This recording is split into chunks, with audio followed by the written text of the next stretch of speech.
Vamos abrir nossas Bíblias, ou no celular aí, 1 Coríntios capítulo 5, versículos 6 a 8.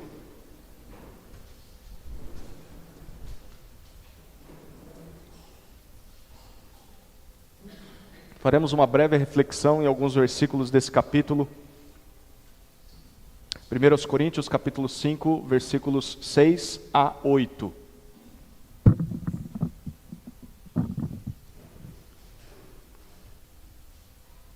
Assim diz a palavra de Deus. 1 Coríntios capítulo 5, versículos 6 a 8. Não é bom esse orgulho que vocês têm. Por acaso vocês não sabem que um pouco de fermento leveda a massa toda? Joguem fora o velho fermento, para que vocês sejam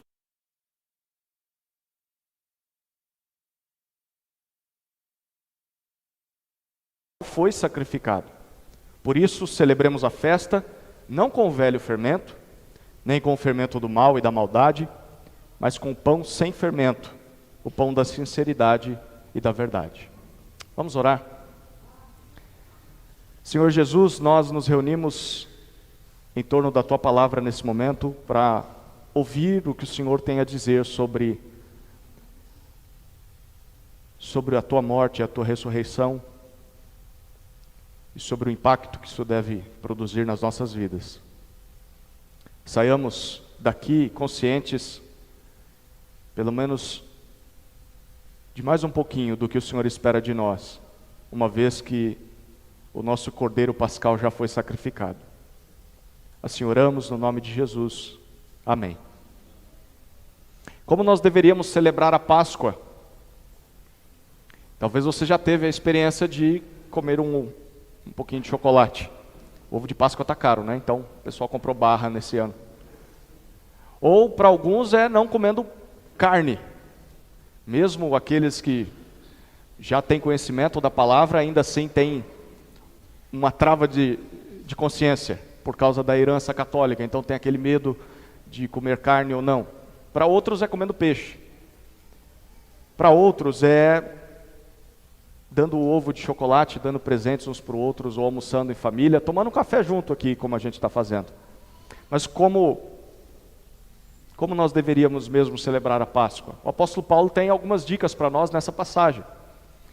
A igreja em Corinto, ela tinha muito orgulho de se considerar espiritual. O espiritual eu coloco entre aspas aqui, porque é assim que Paulo trata com eles enquanto vai escrevendo a sua carta. Eles tinham orgulho de terem cultos avivados, cultos em que as pessoas falavam em línguas, eles tinham pregadores eloquentes, pessoas das quais se orgulhavam, havia manifestação dos dons espirituais, e por isso eles se orgulhavam da igreja que tinham naquela cidade. Mas durante a semana, isso acontecia nos finais de semana, durante a semana, o dia a dia da igreja era repleto de divisões, por causa de líderes. E Paulo fala sobre isso lá nos capítulos 1, e ele gasta 4 capítulos só para tratar sobre isso, do 1 ao 4, sobre as divisões que havia dentro da igreja. Como se não bastasse, nós também víamos irmãos processando outros irmãos em tribunal. Capítulo 6 fala sobre isso, um tribunal pagão. Mas domingo eles estavam todos no espírito, durante a semana brigando litigiosamente num tribunal pagão. Paulo continua escrevendo a carta e ele diz que eles também tinham mau uso da liberdade em Cristo. Alguns diziam que podiam fazer o que quisessem, porque eram livres em Cristo, mesmo que aquilo não fosse pecado, mas ignoravam a consciência do irmãozinho mais fraco, que sofreu com aquela situação no passado. Hoje em dia seria como alguém que diz, eu posso beber minha cerveja sem problema nenhum, e o outro que veio do alcoolismo sabe a luta que é olhar para uma lata de cerveja. É mais ou menos isso, e Paulo trata isso.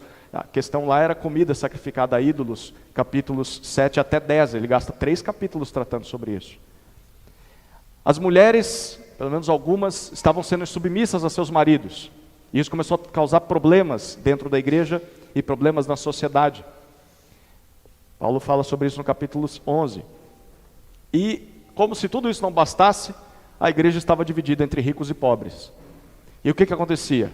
Os ricos menosprezavam os mais pobres. E isso acontecia no ponto alto da vida da igreja, que é a ceia. Os ricos não estavam nem aí para aqueles que eram necessitados. Essa era a igreja de Corinto, a igreja espiritual.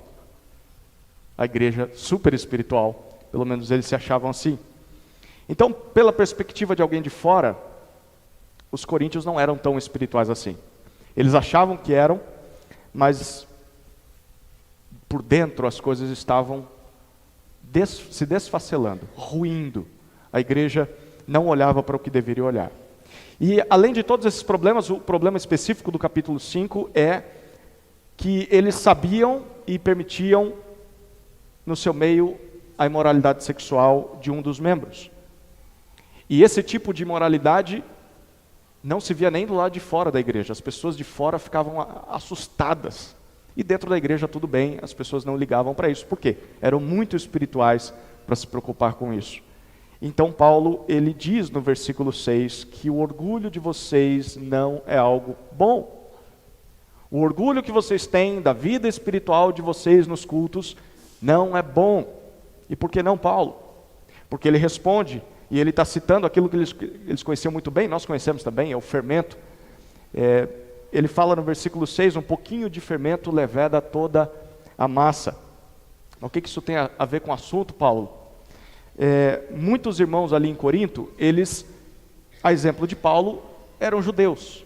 Eles vieram da cultura judaica, ou se pelo menos eles não tinham vindo, eles tinham contato, porque naquela época era muito comum se conhecer um judeu, eles estavam espalhados por todos os cantos do Império Romano. E para um judeu, o fermento, apesar de que eles usavam no seu dia a dia, mas eles não viam fermento como uma coisa muito boa, não. No passado, Deus libertou o povo dele da escravidão no Egito, e naquela ocasião Deus ordenou que na última noite, antes de saírem, eles preparassem as malas e não levassem consigo fermento na bagagem. E o motivo é que seria mais rápido de preparar o pão, porque não precisaria esperar que a massa levedasse. Aquilo não pesaria na mala, né? O pão sem levedar seria mais leve de levar. E também eles teriam uma digestão mais rápida. Então eles comeriam e estariam prontos para a partida. E desde então, desde aquela época, o povo de Israel relembra dessa data de celebração da Páscoa.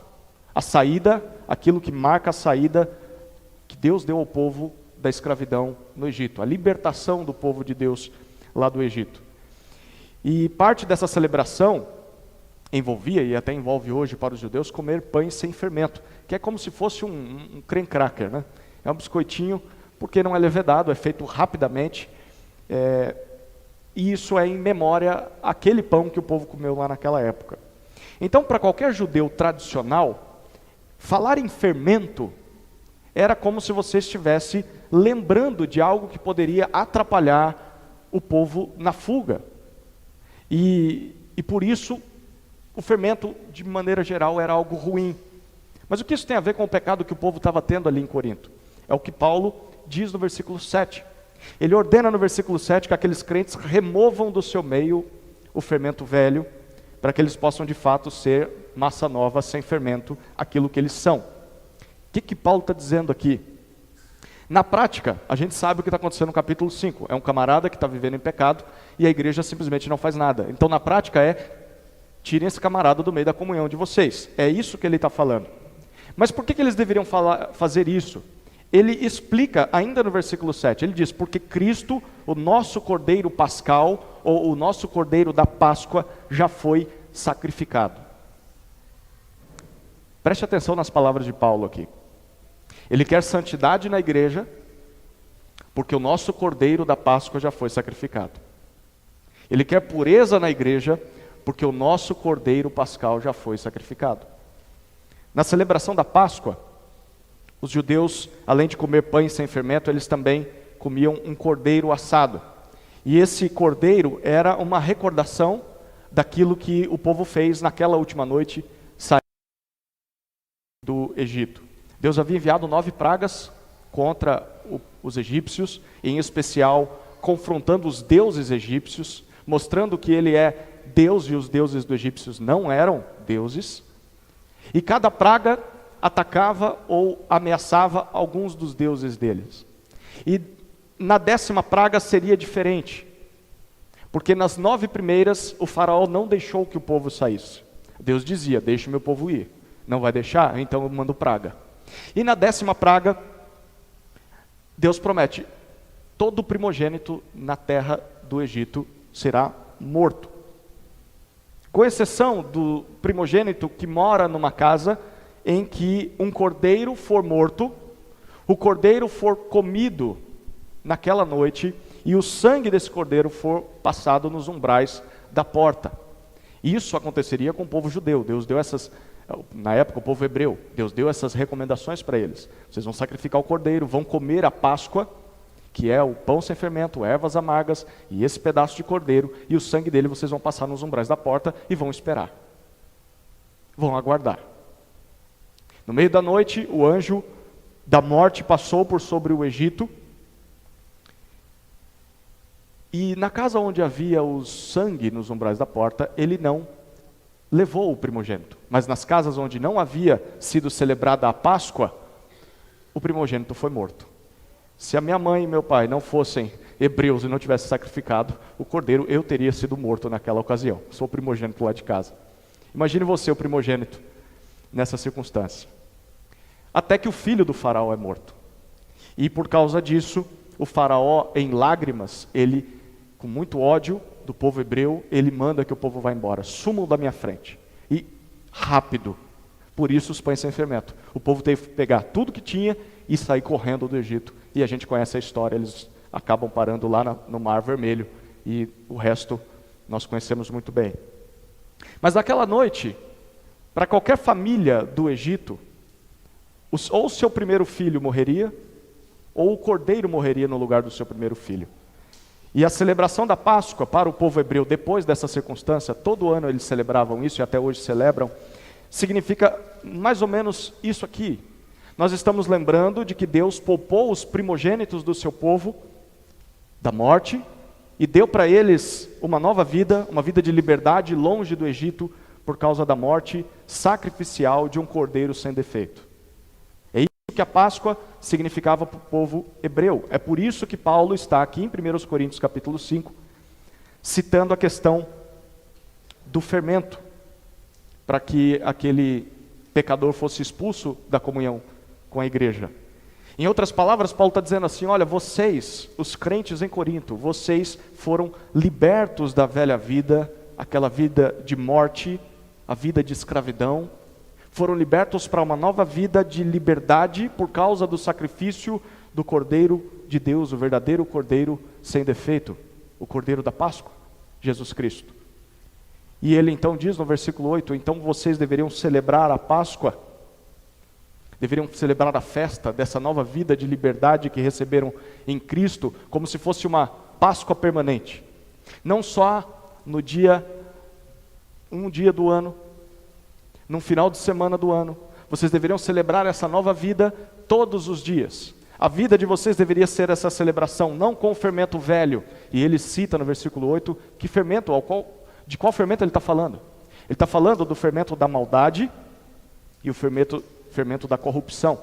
Em outras palavras, era a antiga maneira de viver dos coríntios. Vocês deveriam viver a nova vida que receberam, a vida de liberdade que receberam, não do jeito que vocês viviam antes. Porque senão não faz sentido nenhum. É como se Deus tivesse libertado vocês do Egito e vocês voltaram para o Egito. Vocês são um povo livre, então não vivam mais como povo escravo. Então vivam essa nova vida longe da terra da escravidão, na terra da liberdade, de uma maneira nova. Não levem consigo aquilo que era um problema para vocês lá na escravidão. Vivam como pães, celebrem essa festa com pães sem fermento. E aí ele cita, pães sem fermentos da sinceridade e da verdade. É uma nova forma de viver. É uma vida de pessoas libertas da escravidão ao pecado. É uma vida que não precisa mais ser fingida, é uma vida que não é mais uma vida de mentira. É uma vida sincera e uma vida baseada na verdade. O que tudo isso significa para nós na prática? Bom, significa primeiro que as igrejas em geral deveriam deixar de se orgulhar pela sua religiosidade, principalmente aquela que acontece nos dias de culto, e serem mais obedientes a Deus. Deveriam não permitir que o pecado sem arrependimento sobreviva no meio dela. Deveriam matar o pecado. Não só isso, mas esses versículos nos dizem que isso deve ser feito porque os crentes em Jesus Cristo foram libertos da escravidão ao pecado. E receberam uma nova vida, uma vida de liberdade. E essa nova vida deve ser vivida para fazer a vontade de Deus. Hoje eles têm um novo Senhor, não é mais Faraó, não é mais o Senhor dos escravos. O seu Senhor não é mais o pecado. O seu Senhor não é mais Satanás. O seu Senhor não é nem mais você. O seu Senhor agora é o Senhor Jesus Cristo. Então você deveria viver como se fosse realmente dele, ouvindo a voz dele, fazendo o que ele quer. Ele é o seu libertador. Essa nova vida de liberdade, como ela é vivida? De uma forma que você não volte mais para o velho fermento. O que é o velho fermento? É aquelas práticas que você tinha antes de conhecer a Cristo. Aqueles hábitos que você tinha, a maneira de falar, a maneira de se comportar, a sua fala, os seus pensamentos, tudo aquilo era da escravidão. E o Senhor te libertou, e essa nova vida agora não é mais aquele tipo de vida. Ele não só te libertou, mas te capacitou para viver uma nova vida. E essa nova vida é uma vida sincera e uma vida verdadeira. Uma vida de acordo com a palavra de Deus. E esse novo viver é a nossa verdadeira celebração da Páscoa. É o que Paulo está dizendo, celebremos a festa, não mais com os velhos fermentos, mas com o fermento novo, o pão, ou melhor, com o pão novo, o pão sem fermento. É como se a cada respirar, se a cada atitude nossa, nós fizéssemos festa, porque Jesus morreu naquela cruz, para tomar sobre si o castigo que era merecido de todos nós. Se a cada momento, ao olhar o raiar do sol pela manhã, ao ver uma criança correndo, e essa criança pode ser o seu filho, o seu sobrinho, os momentos alegres da vida, os momentos de prazer da vida, você olhar e falar, eu consigo entender a criação, eu consigo entender porque eu vivo, eu consigo entender o propósito da minha existência, e eu sei para onde eu vou por causa da morte sacrificial de Jesus. Então a nossa vida deveria ser uma celebração da Páscoa, é isso que Paulo está dizendo, ele morreu para que um dia pudéssemos ser livres do pecado, já somos, não precisamos mais ser escravos do pecado, ele já nos libertou dessa escravidão. Como nós deveríamos celebrar a Páscoa? De acordo com Paulo, você não deveria se preocupar tanto com aquilo que você vai comer ou vai deixar de comer. Se alguém te oferecer um pouco de carne, coma. Se alguém te oferecer um pouco de peixe, se você gosta de peixe, coma peixe. Se alguém te oferecer chocolate, coma chocolate também, porque está caro, então aproveite. Mas antes de tudo isso, viva de fato uma vida livre. Livre do pecado. Como pão sem fermento. Não volte mais para aquelas antigas formas de viver. Aquela maneira que você vivia antes de ser salvo por Jesus. Uma vida de maldade, uma vida de corrupção. Em outras palavras, celebre a Páscoa. Essa Páscoa permanente que nós recebemos em Jesus. Celebre essa Páscoa de forma a buscar a santificação. Você foi chamado para ser parecido com Jesus, então essa é a sua nova vida. Caminhe em direção a isso, ao invés de continuar ou praticando ou tolerando o pecado que antes você apoiava, mas agora não mais. A começar por hoje, deixe de lado o orgulho. Muitas vezes o orgulho religioso, eu estou na igreja todo domingo, eu faço, eu aconteço, eu tenho dons, o Senhor me usa. Tudo bem, mas olhe para a sua vida durante a semana. Como está sendo a celebração da Páscoa durante a semana? Como está sendo de segunda a sábado, não só de domingo. Os coríntios deveriam observar o todo, e nós também devemos.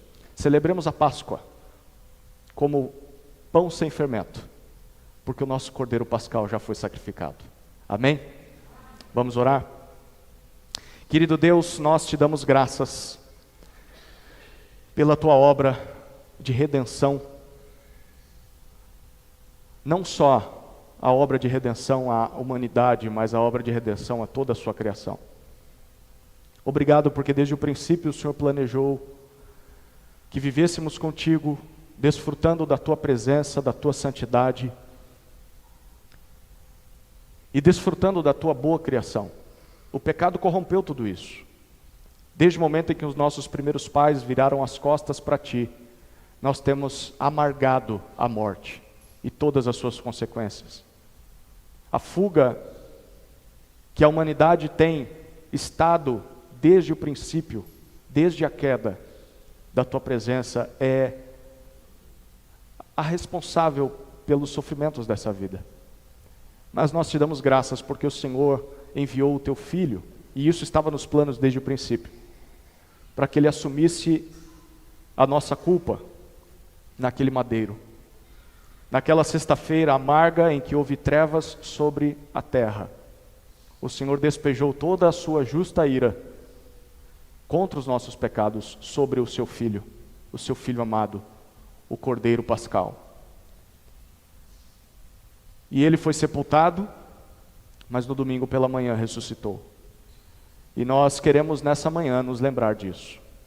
Não só para celebrarmos a Páscoa, na data da Páscoa, dizendo para as pessoas o verdadeiro significado da Páscoa, mas queremos celebrar isso com a nova vida de liberdade que recebemos. E que isso seja pregado, anunciado através das nossas vidas no dia a dia. Que as pessoas olhem para nós como realmente pessoas livres, pessoas que não precisam mais fazer as vontades da carne, pessoas que não são escravas mais do pecado. Dá-nos tua graça, Senhor. Capacita-nos por meio do teu Espírito a vivermos a nova vida que já recebemos em Cristo, esperando o dia em que toda a criação será renovada, será refeita pelo poder da tua palavra. Até esse dia que celebremos a festa da redenção naquela cruz. Ela é a razão de estarmos aqui. Nós te louvamos, Senhor, em nome de Jesus.